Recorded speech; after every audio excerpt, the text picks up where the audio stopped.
Les chenilles légionnaires représentent une nouvelle menace en Afrique australe. Mais aux États-Unis, elles ont été repérées dès 1957.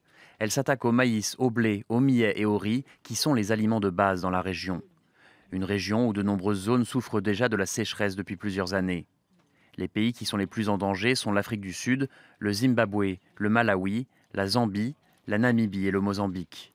La chenille détruit les plantations, mais c'est lorsqu'elle devient une phalène qu'elle parcourt de longues distances, et c'est ainsi que le nuisible peut affecter toute une sous-région. Pour faire face à ce fléau, l'ONU a organisé une réunion d'urgence sur 3 jours au Zimbabwe. Ce nuisible a touché les pays qui produisent le plus de maïs, qui est l'aliment de base dans la plupart des pays d'Afrique australe. D'après l'ONU, jusqu'à 130 000 hectares pourraient être touchés au Zimbabwe, 90 000 en Zambie et 50 000 en Namibie. Au Zimbabwe, les chenilles légionnaires sont déjà présentes dans les 10 provinces du pays. Le gouvernement zimbabwéen a lancé des opérations pour répandre des produits chimiques et limiter l'impact de ce nuisible. Pour lutter contre les chenilles, des insecticides sont parfois utilisés.